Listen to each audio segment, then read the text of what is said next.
Nouvelle émission Parcours de vie sur Fan Auvergne. Jean-Michel Pou, dirigeant de Deltamu, est avec nous. Merci Jean-Michel Pou d'être avec nous.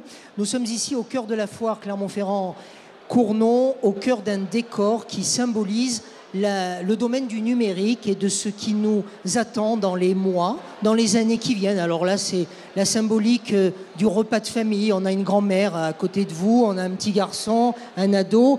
On a certainement le père de famille qui nous dit peut-être pour que les lapins les voient de loin, ça doit être la réponse à une question qu'on peut avoir en cliquant sur la table. On va parler de tous ces objets.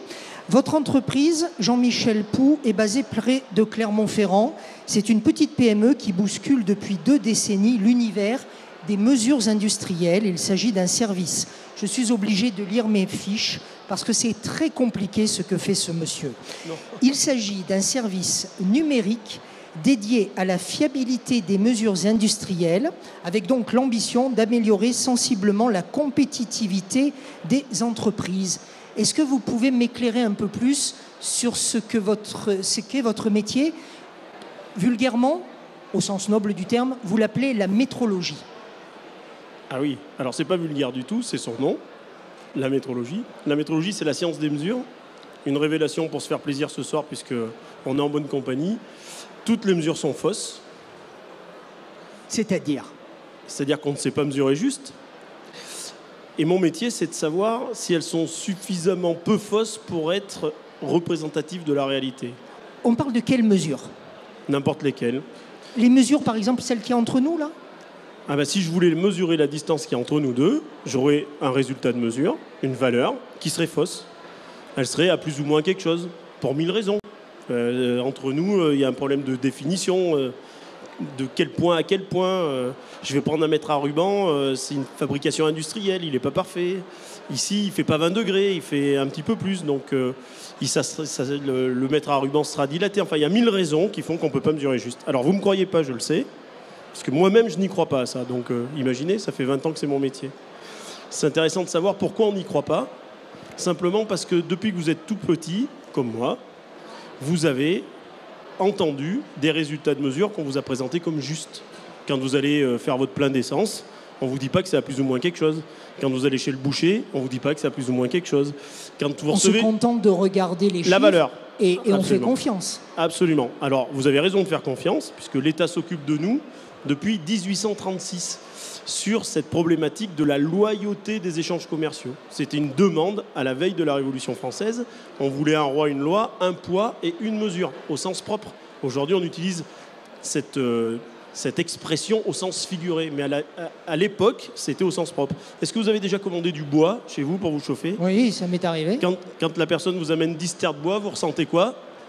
Pardon? Vous ressentez quoi? Ah ben que ça va être très lourd à bouger. D'accord, mais vous n'avez pas de doute sur la quantité? Si. Voilà. Si, non, sincèrement, si. À la veille de la Révolution française, c'était ça chaque fois qu'on achetait quelque chose. Donc l'État a pris ce problème en main, a mis en place la métrologie légale, a organisé la confiance dans les résultats de mesure dans le commerce. Et donc, puisqu'on est né dans ce monde-là, on croit que les mesures sont justes. Mais alors, aujourd'hui, le fait d'être plus précis, plus professionnel dans les mesures, qu'est-ce que ça apporte à des entreprises que de faire confiance à votre entreprise, Jean-Michel Pou? Alors, le problème, c'est pas vraiment d'être plus précis, c'est d'être au juste nécessaire. Parce que non seulement j'ai créé une société qui s'appelle Deltamu, mais je préside aussi un cluster qui a été labellisé cluster d'excellence, voilà, Auvergne Efficience Industrielle. Notre objectif, c'est d'aider les industriels à améliorer leur performance. Alors, en quoi ce que je viens de vous dire, ça change la donne? Depuis 1836, on croit que les mesures sont justes. Donc tout le système industriel croit que les mesures sont justes. Je fais simple, c'est un peu plus complexe que ça, mais pour ce soir, on ne va pas rentrer dans les détails. Pour moi, pour vous, il fait simple, merci. Ça, c'est pas vrai. Donc leur croyance est fausse. Pourtant, les voitures marchent. Donc en fait, elles surmarchent. C'est que nos systèmes, notre organisation industrielle a fait en sorte de prendre des sécurités pour être sûr, quand on fabrique une pièce, qu'elle va bien remplir sa fonction. Et cette pièce-là, on pourrait très probablement être un peu moins exigeant pour que ça marche de la même façon. Voilà. Donc, est-ce que les entreprises vous appellent réellement ou est-ce que ce que vous leur proposez est quand même encore du domaine de la nébuleuse? Vous dites non tout de suite. Non, mais bien sûr. Mais pourquoi nos clients d'aujourd'hui nous appellent pourquoi? Ils ont une problématique qui n'est pas celle-ci. Ils veulent être où ils sont certifiés qualité, ISO 9001 pour la plus connue, il y en a plein d'autres. Prenons les laboratoires de biologie médicale, c'est l'ISO 15189.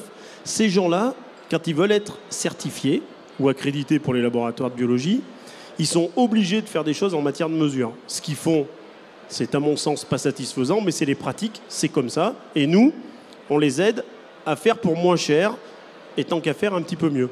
Voilà. Donc aujourd'hui, nos clients sont plutôt des gens qui nous demandent de diminuer leurs coûts quasiment obligatoires pour être certifiés. On développe une compétence pour les aider à faire ça, mais parallèlement, on les incite à réfléchir au futur et notamment tout ce dont on parlait tout à l'heure sur les objets connectés dans le monde industriel, qui aura pour conséquence l'utilisation des technologies du big data, notamment le data mining, pour améliorer la compréhension et améliorer le pilotage des process pour fabriquer au juste prix.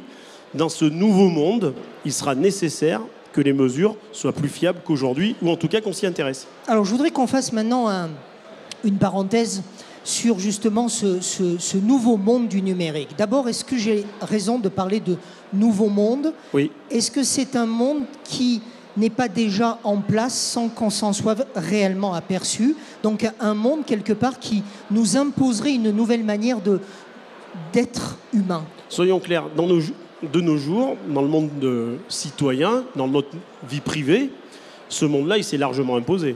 Enfin, Google, Amazon, on n'a pas besoin d'en parler. Tout le monde sait que, bizarrement, curieusement, quand vous utilisez votre ordinateur, hop, il vous dit déjà ce que vous voulez, avant même que vous ayez exprimé le besoin. On a des capteurs sur nous. Non, pas encore, c'est pas ça. Ouais, ça certains l'ont. Oui, mais c'est un peu du gadget pour l'instant. Cette table qu'on voit à l'instant à l'image, elle existe. Moi, je l'ai déjà vue en vrai, cette table. Oui.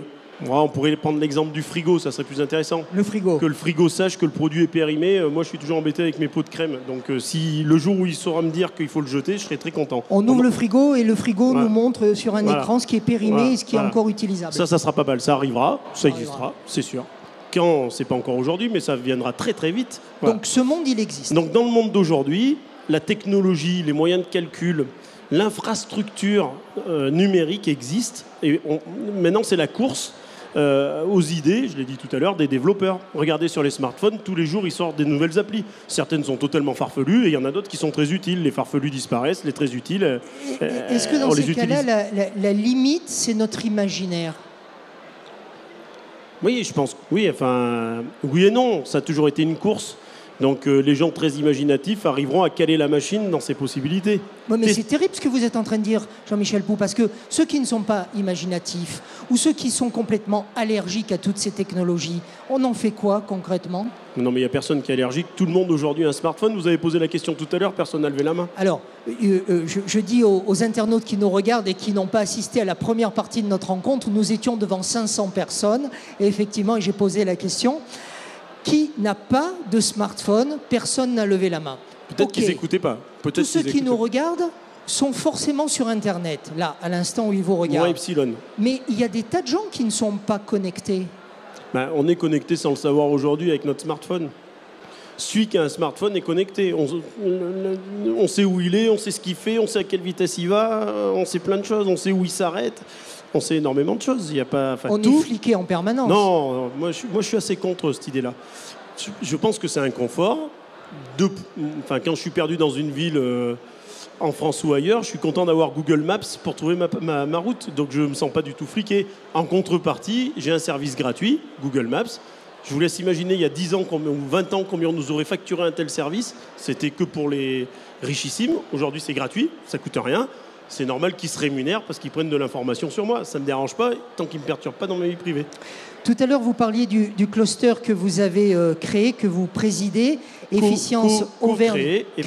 Co-créé et présidé, Auvergne Efficience Industrielle. Vous avez confié à mes confrères du journal de l'Écho, au sujet de vos activités, que vous étiez à la croisée d'une révolution numérique et pour conjuguer cette révolution numérique qui démultiplie chaque donnée dans le temps et dans l'espace, qu'il fallait être doté d'un esprit visionnaire et particulièrement combatif. L'esprit visionnaire, vous l'avez expliqué il y a 4 minutes.